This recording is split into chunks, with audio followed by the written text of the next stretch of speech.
was the dwelling of all human beings, the mortal world. These succubi and their brothers ate no food, nor became thirsty, nor could any obstacles stand before them. Seeming as unto gods were they to the poor and ignorant peoples of the world, and though their rule was not unquestioned, it could not be ended by mortal men. The incubi and succubi turned against their fathers and their mothers, consuming their lives and their souls. And then they went amongst the lands and the peoples of the world, teaching charms and enchantments as they saw fit, slaying and seeking tribute as they desired. They taught men how to seek pleasure and delight, and taught them also arts and sciences. But their actions had always a malicious end, and heralded a time of lawlessness and warfare. But they were deceived, for though they had form and presence in the mortal realms, and could not be banished thence, they were mortal. Though they aged not, they could be killed as any being of mortal flesh could be killed. And all that stood between them and final death was the strength of their arms, the magic of their eyes, and the poison of their words. Then, to the south of the succubi's realms, there rose a mighty warrior, a leader of men, hammer of goblins, and god incarnate. In his 26th year, Sigmar, called the Heldenhammer, turned his gaze to the northern reaches of the lands he would claim as the Empire. The succubi and their brother incubi could not stand before his gaze, and the man-god swept them aside as dry leaves before the autumn wind.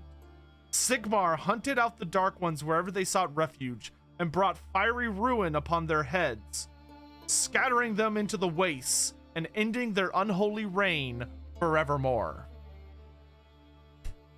There you go. The incubi and succubi of Slaanesh. Which, fun fact, that was the way that Be'lakor was conceived. Or, sorry, that's how Be'lakor conceived Archaon. The whole concept of possessing a mortal and then fornicating with a human to create offspring that then possesses a little bit of that, a smidge of that demon's essence. That's how Be'lakor created Archaon Everchosen. Though Be'lakor did not pour his entirety of his essence into it, he was a little more cautious than that. And according to Be'lakor, he's created a lot of kiddos that way.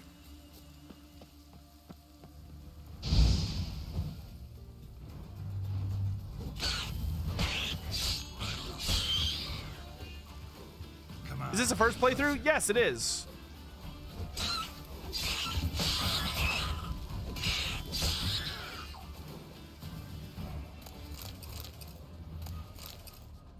Alright, that's done. Kamiya, good to see you. Welcome to the stream. What are my ideas for battle prayers of the warrior priest for the other god? Yotam, so here's the fun fact. I don't have to come up with any ideas because they're all already written. If you'd like, Yotam, I can read some off to you if you'd like to pick a particular god to focus on, or a few. Didn't stand a chance. Blood hasn't even dried. Alright, this guy got messed up. Be'lakor is Archaon's daddy? He is indeed.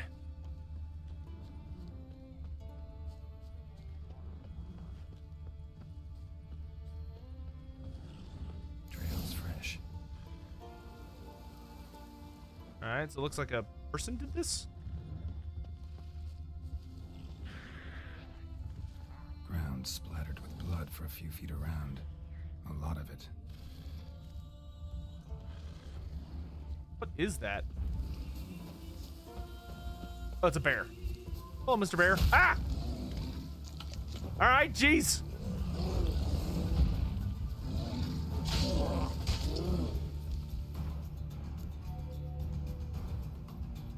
Sitting here trying to be nice, and he just comes up and starts walloping on me.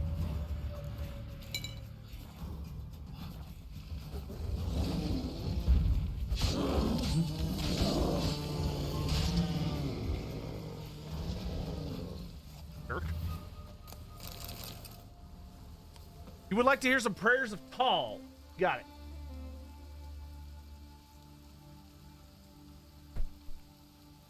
I shall read you some miracles or prayers of Tal. let's see. Let's see if we got Manon, Myrmidia, Ranald, Tall.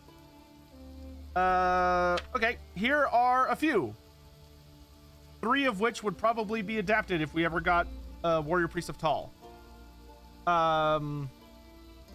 So you have Animal Instincts, which notably increases the Tall Light's ability to they gain like animal-like instincts, as you would imagine, which increases their fighting and detection abilities. So maybe that could be an increase to like melee attack or speed or weapon strength or detecting invisible units, stuff like that. King of the Wild, which is a buff ability for speaking with for summoning animals, actually. So that King of the Wild could allow you like ability that summons like a wolf pack or something, or a group of bears. Leaping Stag, which makes the Priest of Tall significantly faster. Lord of the Hunt. The Lord of the Hunt miracle allows you to focus on hunting your quarry. So it could be a big debuff that you unleash on an enemy character or unit that makes them take more damage for a limited time. Tooth and Claw, which is a prayer the Tallite priest can unleash that gives them, terrifying. Gives you call on Tall to grant you the ferocious might of his kingdom, which makes you significantly stronger because it gives you giant fangs and claws and allows you to rip people to shreds. So it would give you magical attacks and probably a significant bonus to your melee attack and weapon strength. And then Tanglefoot, which could actually be really strong. You call on Tall, chanting prayers to protect his wild places. Roots, vines, and creepers wrap themselves around your foes. So that could be like a root spell or like an AoE that you drop on the ground and it significantly like lowers speed for a time in that area. Tall is one of the big 3. So Tall is the god. He's the father god of nature, and he is one of the big 3 deities in the Empire still. The big 3 being Tall, Ulrich, and Sigmar. And each of them have certain areas of certain domains within the Empire that they're the most notable. So like the city of Talabheim is Tallite. It is all about Tall. They don't give a damn. And Talabekland, the province, is significantly more Tallite than any other religion. Yeah, Tall, the god of the wild, and he's the god of the wild and father to many of the world's creatures, according to the cults of men, and also is the husband of Raya, who's the goddess of seasons and nature. Are there any stories of evil characters seeking and finishing redemption by betraying the dark gods? Very few, but they do exist. The most notable is Lord Mortkin. Lord Mortkin, also known as the Black Iron Reaver, successfully destroyed a couple of Empire cities. He was a native of Norska and found out that his village was destroyed due to increasing raids being launched out of Ostland. And he got super pissed when he found out that, his ancestral home and the people that he considered kin and his family had all been massacred. So he proceeded to gather up a massive army of his own and went to return the favor. And it built up eventually to the siege of Volganov, where he faced off against the Elector Count of Ostland's son, or one of his sons, his more heroic son. And it was a giant fucking battle with like just an insane amount of stuff going on. But Mortkin, once he got his revenge and successfully destroyed the fortress of Volganov, Castle Volganov, which is actually in Immortal Empires. It's that weird little like fort to the right of Hergig. So to the right of Hockland. And Mortkin was actually a very strong proponent to be the next Everchosen. So he was considered vaguely on par with Archaon the Everchosen, and was a viable candidate to become Everchosen. And once he successfully killed the Electric Count's son, von Raukov's son in combat, Electric Count von Raukov, killed his son in single combat. The Dark Gods were like, yeah, keep going, but he decided he was done. All of his kin had died. He was alone. Like all of the people he had been related to, all the people he had loved in life or his normal life had died, and he was tired. He didn't want to keep fighting anymore. He literally went in for revenge, and once he satisfied his quest for vengeance, he decided he was done. So instead of accepting the Dark Gods' gifts and accepting their praise and continuing to lead his army deeper into the Empire, he simply took off his helmet and just let out a deep breath and said, I'm done. And he never sold his soul to the Dark Gods in the first place. Like, he was a Chaos champion, but he was like Archaon, where he always kept his soul. Basically, the gods kept offering him gifts, and he would never fully accept their gifts. He would only accept that which they offered freely, not that which they wanted something in exchange for. So when he decided he was done, they didn't have any hold over him, and so they took back all of their gifts because they were angry with him for not continuing on his conquest. And since he was no longer empowered by the Dark Gods, a bunch of great swords ran up and like impaled him like a dozen times, and he died. But when he died, his soul was not devoured by the Dark Gods. He instead went to the afterlife, to the halls of his ancestors, which is a more traditional Norscan afterlife. Does Morkan have a good chance to make it to Warhammer 3? I mean, he has cameos in Warhammer 3 already. If you're playing as a Warrior of Chaos character, you can get a follower that's called like the Black Iron Reavers or something like that, and it's a reference to Lord Mortken. Or it's either his banner or it's I think it's a banner, not a follower. It's like the Iron Reaver standard or something that you can get.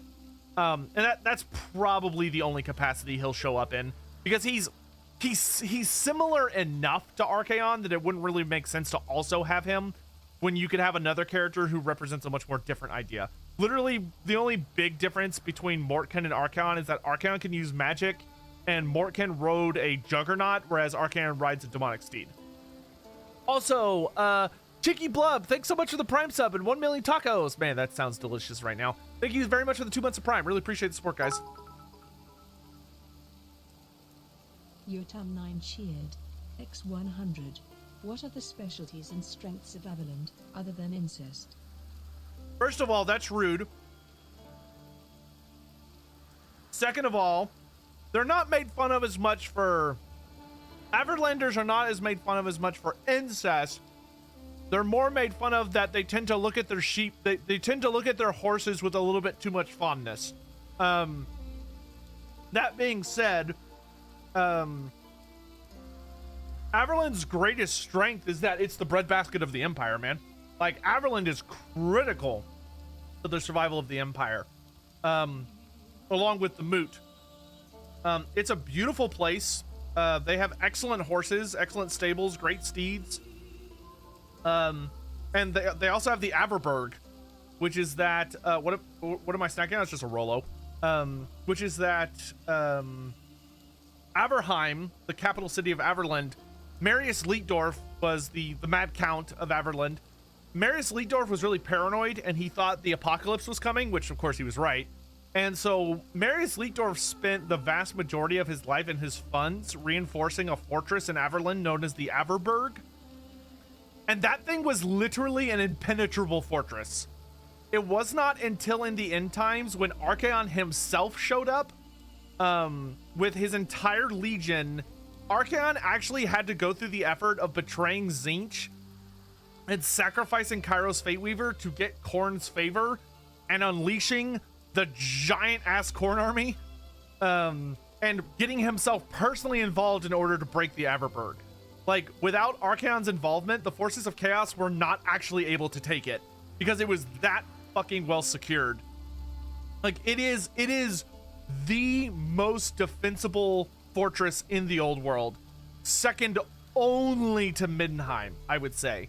And only if Middenheim has the Flame of Ulrich active. Like, if Middenheim has the Flame of Ulrich still burning, it has a lot of magical defenses because of that, which gives it an advantage. But as far as, like, just practical defenses, nothing beats the Aberberg. It is literally designed for the end of the world. Also, Big Aggie 72, good to see you. Welcome to the stream. Okay.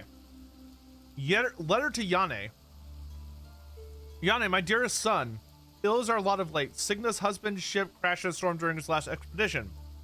Bjorn survived thanks to the gods, but weeks will pass before his captain built another, and meanwhile life must go on. He weren't taken on for the building, so he's earning no coin.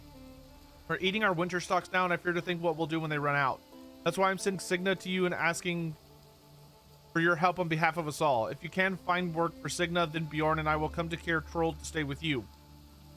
Perhaps there's some work for Bjorn with you at the forge, and if work is scarce, around Kaer Trold as well, lend Signa a few coppers at least, and I'll give it all back with interest once we're out of this play. With belief in your good heart, and thanks in advance, your loving mother. Ah, that sucks.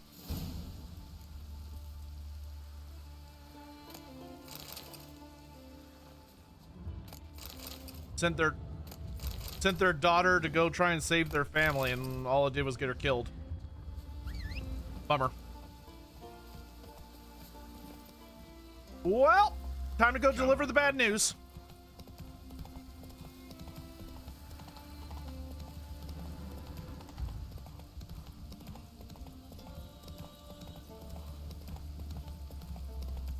How would I represent an Averlin faction in Total War? I'd have to think about it for a bit. I would want to go, I'd want to study my uniforms and heraldry book to get some more details about, like, the best direction to take it in. But I would definitely give them, I would definitely want to, it would depend on if, like, I think they would get Marius. And if they got Marius, you could do some really fun stuff with giving them bonuses to having engineer heroes. I would definitely make the Empire engineer hero come with them.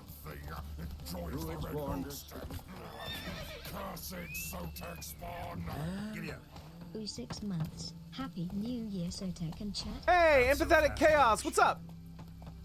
Thanks so much for the 6 months, and yes, Happy New Year to you and to everyone in chat. Cheers, mates. If Cavill was to ever do a Warhammer Fantasy TV series, what would I want told? Dude, give me, like, I think the series you would want to do first, because it would be the most compelling story, and would help introduce people to the universe, would be The Life of Sigmar Heldenhammer. Where the fuck am I going? Oh.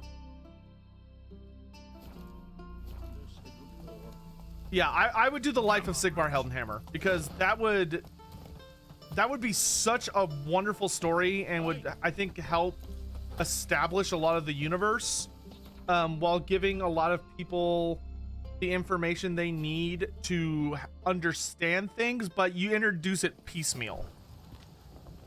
Won't giving Averlin an engineer hero step on Nuln's toes too much? No, I don't think so.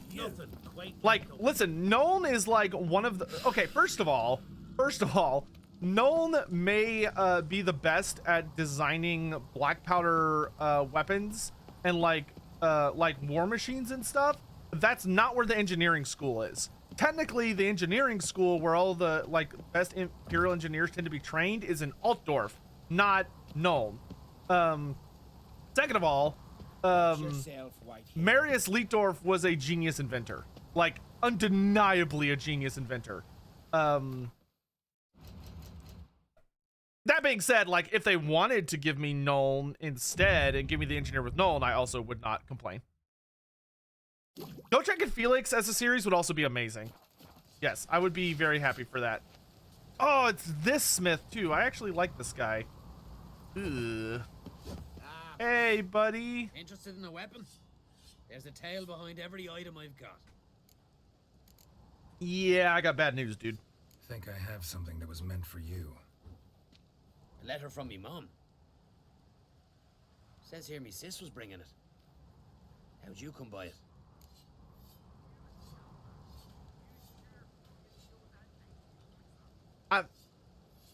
You'd rather not know is very tempting, but like he needs to know. Came across some bodies in the woods, victims of a monster attack. Found this letter on one of the dead. A woman. Singer's dead. Ah. Told her and Mom so many times. Come over, live with me. No. I had to stay on Pharaoh. I gotta send someone to fetch her body. I'm sorry. Thanks for bringing word. Not every man will go to the trouble. Here, take this. Sorry, bro. Wish I could have saved her. Wait, do I have anything I need selling? No. I've got some boots. Oh. Swords need thumping. Oh. Leave me to me grief. As you wish. So you're back. Wouldn't mind a look at your stock. See ya! How you doing, man? Good to see you. How's life?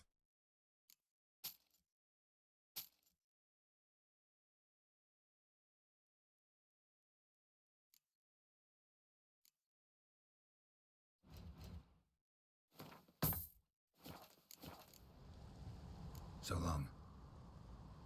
Happy New Year! Yes, Happy New Year to everyone. If you're in a part of the world where that's already happened, and Happy New Year's Eve to anyone doing that. Hope you're all doing something fun today. I'm just kind of like hiding up here because my family is watching football today. My family's a TCU family, and it's a big game today. Like not being facetious, it's a very big deal game for them today. But I would rather do this. Okay, let's go do our Witcher contracts for Skellige. Here comes the groom. Clan Brockvar's village on Spikerud, Geralt took on a search and rescue contract. Kivan, the man offering the bounty, claimed the missing man had developed cold feet and fled from his betrothed, yet the woman herself, Brit's sister or lover, had been snatched away by a monster. Ooh.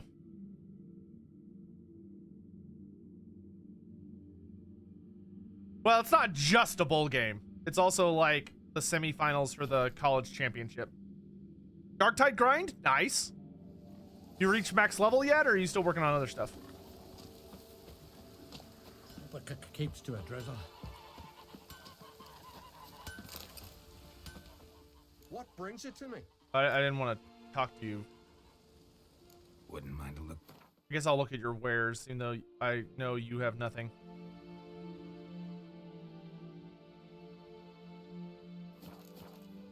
Sorry. Farewell. Are there other Slaanesh mortal characters? Well, which ones do you know about? Actually, you know what? So there's Sigvald. Sigvald, the scion of Slaanesh, who is Slaanesh's, in the modern times, Slaanesh's favorite. There's also Dakala the Denied. So Dakala the Denied is she is an elf that fell to Slaanesh a really fucking long time ago, like 8,000 years ago. Step aside. And now she is a four-armed, nightmarish snake creature who's horribly beautiful while also hideous, and she's very serpentine. She has multiple arms. She wields lots of blades, though there also is some artwork of her with a bow. And she has a very, very dedicated army, because she mixes in her fluids, we'll call it, with some other materials to create basically a toxin that breaks your will and forces you to serve her for the rest of your entire life, and it's super addictive. And she is a horrifically skilled fighter because she has all the speed and skill of an elf, further empowered by being a horribly mutated Slaaneshi, practically demon prince. She's not a demon, but she's as close as you can be to being a demon princess without actually being a demon princess. There's also Styrkar. Styrkar is super duper famous from the Storm of Chaos timeline. He was Archaon's lieutenant of Slaanesh, but he's still a relatively well-known and famous character. Steercar is really well known because he has really awesome looking armor and he has like a really big top knot type hairstyle where it's like way off the top of his head. And he also rides a demonic steed of Slanesh, which is affectionately known as the boob snake. So a lot of people want him. I want him as well, so we can get the boob snake mount for Slanesh characters. They smear your ass with honey yet, hero. What? See you're not from round here. What's brought ye to Speakerog? Heard you've got a job for a witcher. Aye. My sister's near drilled a hole in me, gut pestering me. I hung on notice, hoping she'd let up. Truth be told, didn't really expect anyone to take an interest. What's this about? Me sister's betrothed. He's disappeared.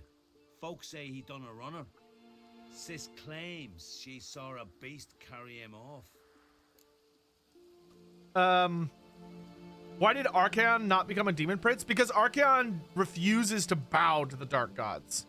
Archaon has retained control over his own soul, and he refuses to give them what they want. In order to become a demon prince, you have to sell your soul, everything that you are, the entirety of your existence and your being and your essence, entirely to one of the dark gods. Or a dark power that can ascend you to demonhood. Archaon refuses to do that. He wants to be in charge of himself and his own destiny. Sensing you just don't believe your sister. They had their ups, they had their downs. Nils, thoroughbred skirt chaser, and Brit's just not easy to be around. But family's sacred. You willing to look into this? Yeah, sure. I won't even bargain because it sounds like she misses her hubby. I'll see what I can do. Want to talk to your sister first off. Brit and Nils had their favorite spot, cliffs north of the village. Ever since he went missing, she's been wandering about there. Thanks. I'll go see her. I wonder if this is a succubus. We've only encountered a single succubus in this game so far. And she was really nice, so we let her go, even though I really wanted to kill her.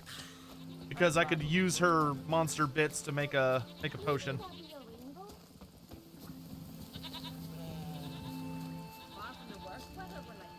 But she was really nice, so we had to let her go.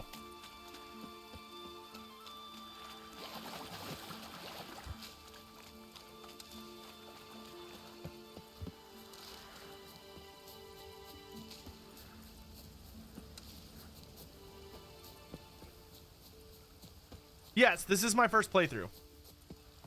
I had the first playthrough tag on the stream, don't I? Oh, Britt. Need to talk to you. Leave me be. Did you see Nils die? I saw a shadow, great wings, like a cloud passing over the sky. Then I heard him scream. Woman, can you look at me so I can hear you talk? Something grabbed him. Thank you. Lifted him up, then flew off towards the caves on the shore. But he was alive, screaming my name. I'll look into it. Ought to explore those caves Britt mentioned. Okay. No, not down there, dum-dum. Oh, Roach. I love you, but you're so stupid. All right, here we go. That's it, Roach. Are Zuvison and Malal still canon? Yes. They appear in Warhammer 3 if you play around a bit. I don't... Malal is a little trickier. I don't think he's called Malal anymore. I think he's referred to as Malice. But Zuvison and... Oh, God, I forget the other one. Zuvison shows up in Warhammer 3. There's also another minor Chaos Power that shows up in Warhammer 3 who's an oldie. I can't remember his name off the top of my head. Wait. I gotta go see if the inn has anything interesting. Where are you walking? Yeah, Malal's always tricky because of the copyright situation. Hey, stranger. I think he's called Malice Some now. entertainment. Want a drink? What kind of entertainment you got in mind? What?